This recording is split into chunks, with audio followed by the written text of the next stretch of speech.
Bismillahirrahmanirrahim. In the name of Allah, most beneficent, most merciful. Today we have lecture number 5, class 8th, subject is general science. And inshallah in today's lecture we will finish our topic which we started 5 days ago, that is a study of human nervous system. And inshallah in the next week we will initiate a study of human excretory system. So let us begin. And today topic of study is reflex action and a difference between involuntary and voluntary actions. तो हमारे आज के lecture का मौजू है reflex action क्या होता है और इसके अलावा what is the difference between involuntary and voluntary actions. Reflex actions, I will start with quoting some examples of reflex actions. Let us suppose we were walking on the road and it happened that some bus appeared from nowhere and we felt that we were in great danger. Without thinking, we will jump out of the way of bus to avoid of being rolled over. ये जो अभी मैं बता रहा हूँ, it is one of common examples of reflex actions. इसी तरह से अगर हम भूखे हों और कोई we have a sight of food, तो our mouth starts to water. This is another example of reflex action. reflex action बहुत कॉमन है और बस के रास्ते में से हट जाना या मुंह का वाटरिंग, सिर्फ यही इसकी एग्जाम्पल्स नहीं हैं, बल्कि there are so many examples which occur consciously or unconsciously. Some occur about which we become conscious after all that some reflex action have occurred, and there are some about which we never know but they are always occurring in our body. For example, digestion of food, for example increase in blood pressure and decrease in blood pressure, ये हमारी body में होते रहते हैं, ये reflex actions, और हमें इनसे कोई आगाही भी नहीं होती. लिहाजा रिफ्लेक्स एक्शंस जिनकी दो मैंने भी एग्जांपल्स दी बॉडी के अंदर और दो एग्जांपल दी मैंने बॉडी के बाहर. रिफ्लेक्स एक्शंस ऑटोमेटिक एक्शंस हैं, इनवॉलंटरी हैं, they are not under our conscious control, और यही इनकी डेफिनेशन है. लेकिन मैं इनकी डेफिनेशन को थोड़ा एलाबोरेट करता हूं. Reflex actions are those actions which occur without our conscious control. They occur instantly. We have no control in them, upon them, and they have intimate survival value for us. यानी ये वो actions हैं जो कि हमारे अंदर अपने surrounding के साथ अपने आप को एडजस्ट करने की ताकत पैदा करते हैं या माहौल के साथ मुकाबला करने की शक्ति हमारे अंदर लाते हैं. और ये रिफ्लेक्स एक्शन जो होते हैं ना, ये कॉमन होते हैं, सारी स्पीशी शो करती है. यानी अगर रिफ्लेक्स एक्शन कोई मैं शो कर सकता हूँ तो वो कोई भी ह्यूमन शो करता है. For example, if we put a milk bottle to a human baby, he will start to suckle it. ये रिफ्लेक्स है.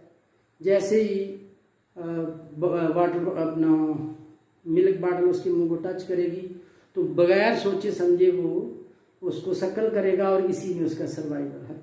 और ये इस बात से कतई नज़र है कि वो बेबी इंसानों के किस जेंडर से, किस ग्रुप से, किस डिनोमिनेशन से या किस इलाके से तल्लक रखता है, अफ्रीकी है, अमरीकी है, पाकिस्तानी है, उसका सर्वाइवल बेबी का इसी में है कि वो मुंह हिलाए। तो लिहाजा रिफ्लेक्स एक्शन जो होती है इनकी सर्वाइवल वैल्यू होती है। जैसा कि आप देखें अभी बस के सामने हम आ गए, तो अगर हम सोचते रहते हैं कि जंप करेंगे, तो in the mean time bus may have passed over from our body तो by trampling us and killing us. तो लिहाजा इसमें सर्वाइवल वैल्यू थी कि without any thinking we jump away from the danger. अब मैं ज़रा एक छोटी सी डायग्राम यहाँ ड्रा करता हूँ ताकि हम देखें कि रिफ्लेक्स एक्शन जो है इसको कौन हमारी बॉडी में कंट्रोल करता है, और इसमें हमारे ब्रेन का या स्पाइनल कार्ड का, सेंट्रल नर्वस सिस्टम का क्या रोल है, और इसमें हमारे पीएनएस का, पेरिफेरल नर्वस सिस्टम का क्या रोल है।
तो यहाँ मैंने बोर्ड के ऊपर एक सिंपल सी डायग्राम ड्रा की है, and it can help us to understand how a reflex action occurs in our body. आप देख सकते हैं यहाँ 3 न्यूरॉन मैंने ड्रा किए हैं। This is the sensory neuron, then inside the spinal cord, ये स्पाइनल कार्ड है यहाँ से यहाँ तक, there is a interneuron, and then I have drawn a third neuron called as motor neuron. तो actually in our reflex action और automatic और involuntary actions only these 3 neurons take part. और इसमें आप ये भी देख सकते हैं कि brain is not involved in reflex actions, only spinal cord or the interneurons which are present in spinal cord, they are responsible to carry out reflexes। इसमें यहाँ मजीद देखें, जैसा कि एग्जाम्पल दी गई है, let us suppose कि this human being happened to touch a hot object with his hand, and heat receptors which were present in his hand, they felt the heat. Heat is a stimulus here, and then these heat receptors of the hand, they transfer this information to the sensory neuron. Sensory neuron carried this information to the interneuron present in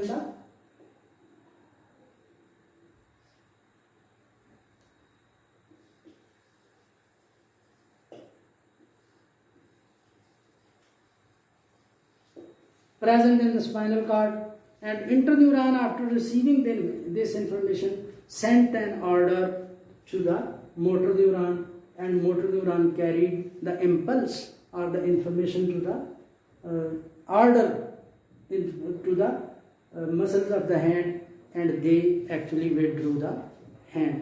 तो इस मिसाल में हुआ यूँ है कि information जो कि हीट रिसेप्टर्स ने महसूस किया था कि हाथ जो है ना उसकी जल गया है, they send this information through sensory neuron to the interneuron, and interneuron then send back an order to the hand muscles of the hand to withdraw the hand. इसमें आप देख सकते हैं कि ओनली 3 न्यूरॉन जो है ना उन्होंने हिस्सा लिया। पहला न्यूरॉन सेंसरी था जिसने हीट रिसेप्टर से इंफॉर्मेशन को महसूस किया, हीट जो है वो यहाँ पे स्टिमुलस है। उसके बाद इंटरन्यूरॉन है जो कि right with in the spinal card मौजूद है, और स्पाइनल कार्ड के बाद के इंटरन्यूरॉन के बाद ये मोटर न्यूरॉन है which receives information from the interneuron, और फिर उसके बाद ये इम्पल्स या इंफॉर्मेशन या ऑर्डर कह लें इंटरन्यूरॉन का, it is carried through motor neuron to the muscles of hand and they instantly act and withdrew the hand. इस तरह से हाथ जो है ना वो जलने से बच गया। और इसमें एक दो बातें और भी नोट करने की हैं कि इसमें जो कोऑर्डिनेटर है या वो चीज जिसने हाथ के मसल्स को कमांड दी है कि आप हाथ को पीछे खींचे, that coordinator is only single neuron of the spinal cord and no information was sent to the brain while this reflex action of withdrawing hand was occurring। अगर इंफॉर्मेशन ब्रेन तक जाती, ब्रेन डिसाइड करता and then signal भेजा जाता हाथ को पीछे होने का, तो maybe it may have taken some more time and in that meanwhile hand may have burned more. तो लिहाजा इस चीज में ब्रेन की इन्वॉल्वमेंट नहीं है। स्पाइनल कार्ड जो है ना वो हाथ को फौरन instantly without any loss of time हाथ वापस खींच लेती है। लेकिन इसके बाद का जो मामला है, मिसाल के तौर पर हाथ को अगर वाकई कोई सिग्निफिकेंट इंजरी हुई है तो पेन का जो फील करना है that will be done by the brain of course, क्योंकि इस दफा सेंसरी इंफॉर्मेशन आने के बाद भी सेंसरी इंफॉर्मेशन आती रहेगी and that will be shifted through spinal cord to the brain, और ब्रेन इस पेन को फील भी करेगा। और अगर उसके ऊपर कोई रेमेडियल एक्शन लेना है, for example someone thinks that he or she should put some ointment on his injury after burning, या she should see a doctor, a physician, तो ये इंफॉर्मेशन जो है ये इसका एनालिसिस अब ब्रेन करेगा और वो डिसाइड करेगा कि what will be the future course of action. और वो जो शुरू में हाथ का खींच लिया जाना था वो रिफ्लेक्स एक्शन था, वो इनवॉलंटरी एक्शन था, और अब जो होने जा रहा है यानी डॉक्टर के पास जाना या कोई दवा दारू करना इस जख्म का, ये जो है ये वॉलंटरी एक्शन है। तो लिहाजा आप देख सकते हैं कि सिर्फ 3 neurons, 1 sensory, 1 inter and 1 motor neuron, they carried out this instantaneous, spontaneous, this involuntary, this automated action which helped to avoid a burning of hand, or at least to minimize the effect of touch of a burning object। इसमें एक बात की मैं और वजाहत करूं, हालांकि ये necessary नहीं है 8th क्लास के बच्चों के लिए, लेकिन इवन देन इंटरेस्टिंग है तो मैं इसका थोड़ा तज़किरा करता हूं। इंफॉर्मेशन जिस रास्ते में से ये गुजर के गई, यानी these 3 neurons, sensory neuron, this interneuron and this motor neuron, all these 3 neurons actually are making a special passageway. This passageway is called as reflex arc, और inshallah you people will be studying about it in a better detail in your higher classes। तो ये वो physical root या रास्ता जहां से ये information flow हुई है, ये रिफ्लेक्स आर्क कहलाता है, और जो एक्शन परफॉर्म हुआ है वो रिफ्लेक्स एक्शन है, वो ऑटोमेटिक एक्शन है। यहाँ एक बात की और भी वजाहत जरूरी है कि often reflex arc involves 3 neurons as is shown here, but sometimes only 2 neurons can carry out this reflex action, and there is no better example than knee jerk reflex। In knee jerk reflex में अमूमन doctor हजरात जो हैं वो patient को chair पे बैठने के लिए कहते हैं, ये उस वक्त होता है जब उन्होंने चेक करना हो कि spinal cord is performing well और is there something wrong with the spinal cord to carry out reflex actions. And फिर उसको पेशेंट को डॉक्टर कहता है कि आप अपनी लेग को ऊपर उठा के रखें ताकि वो फ्रीली हैंग करे हवा में, और फिर जो है ना नी कैप से नीचे रबर के हथौड़े के साथ या हाथ के साथ नी कैप के नीचे जो हमारे शिन मसल्स हैं उनके ऊपर एक छोटी सी चोट लगाई जाती है। And often if reflexes are working properly leg is straightened up. This is called as knee jerk response, and only two neurons take part in knee jerk response.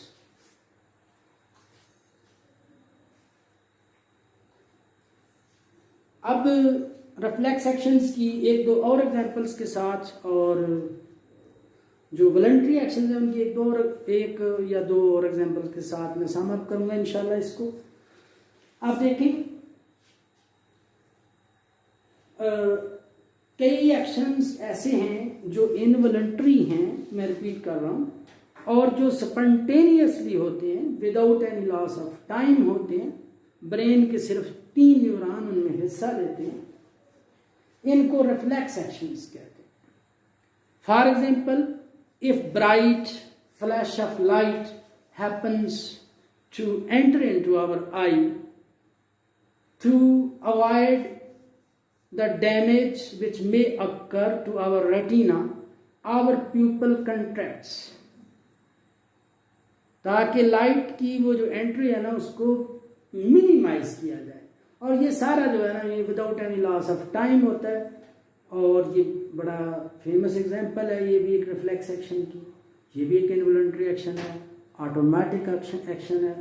और फिर उसके बाद अगर आप अंधेरे में जाते हैं या आप अपनी आई को हाथों से कवर कर लेते हैं तो अब प्यूपल जो है ना वो डायलेट कर जाती है, थोड़ा फैल जाती है, ताकि लाइट जो है ना वो ज़्यादा अंदर एंटर हो सके और आंख जो है ना वो बेटर अंदाज से देख सके, क्योंकि अब ब्राइट लाइट मौजूद नहीं है जो प्यूपल रेटिना को डैमेज कर सके। तो ये एक और एग्जांपल है इनवॉलंटरी एक्शंस की या रिफ्लेक्स एक्शंस की।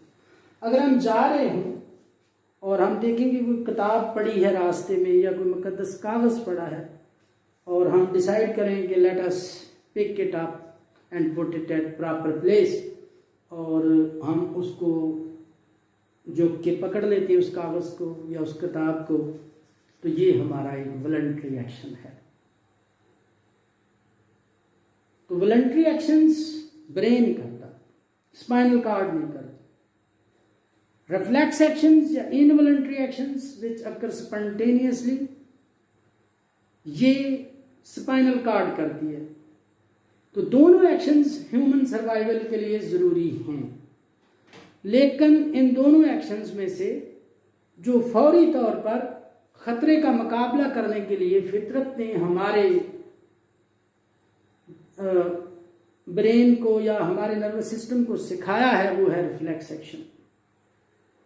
और कई रिफ्लेक्सेस ऐसी होती हैं कि which we learn, they are not inborn,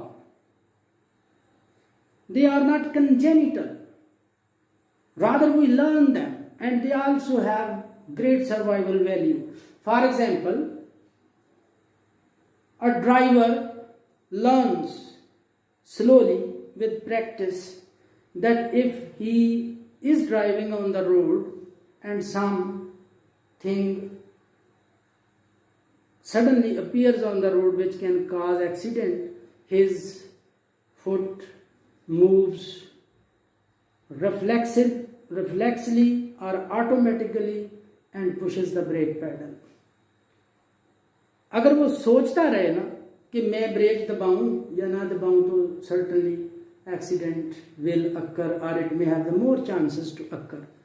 लेकिन ये वो रिफ्लेक्स है जो वो ह्यूमन बीइंग जो यहाँ ड्राइवर के तौर पे व्हीकल को चला रहा है वो अपने साथ लेके पैदा नहीं हुआ था।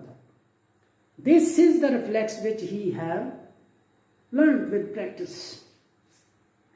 Similarly, हम कहते हैं जी ये बड़ा अच्छा बैट्समैन है जी, जैसे ही बॉल आती है ये बल्ला घुमाता है और छक्का चौका लगाता है। तो ये भी वो रिफ्लेक्स है जो कि उसने लर्न नहीं की थी। अगर वो सोचता रहे ना फास्ट बॉलर के सामने कि मैं बल्ला खब्बे को मारूं या सज्जे को मारूं, I should be playing at the right और द लेफ्ट, तो इतनी देर में मे भी देर हो जाए और वो आउट हो जाए वो प्लेयर। तो लिहाजा often there the batsman which can play do good batting, they have good reflexes, यानी उनके मसल्स ऑटोमेटिकली काम करते हैं, लेकिन ये वो रिफ्लेक्सेस हैं जो उन्होंने सीख लिए हैं। क्रिकेट खेलना पहले दिन से उनकी बॉडी में इसकी एबिलिटी मौजूद नहीं थी। तो मैं एक दफ़ा रिपीट करता हूँ, उसके बाद इंशाल्लाह फिर हम इसको सम अप करते हैं रिपीट करके, ताकि आपको बातें जहन नशीन हो जाएं। इंशाल्लाह नेक्स्ट वीक के लिए हम जो है ह्यूमन एक्सक्रीटरी सिस्टम उसकी एक स्टडी जारी रखेंगे। मैंने आज तज़किरा किया है रिफ्लेक्स एक्शंस का, डिफाइन करता हूँ एक दफ़ा फिर। Reflex action is an automatic action and it occurs spontaneously, it have great survival value, only 3 neurons take part in it. One is the sensory, second is the interneuron present in the spinal cord, third is the motor neuron. जो information receive की जाती है वो stimulus होती है, जैसे कि hot object की हीट, और जो मोटर न्यूरॉन है काम देता है मसल्स को, और मसल जो काम करते हैं, मसलन हाथ को पीछे खींच लिया यहाँ पे, ये रिस्पांस है जो कि अफेक्टर यानी मसल करते हैं, और कम से कम ज़्यादा से ज़्यादा 3 न्यूरॉन यहाँ हिस्सा लेते हैं। कई रिफ्लेक्सेस में सिर्फ 2 न्यूरॉन भी रिफ्लेक्स एक्शन करवा देते हैं। Reflex actions are also called as involuntary actions या ऑटोमेटिक एक्शंस। कई रिफ्लेक्स एक्शन ऐसे भी हैं जो हमारी बॉडी के अंदर होते हैं और हमें उनका पता भी नहीं होता। For example blood pressure can rise and it can decline according to the need of the body.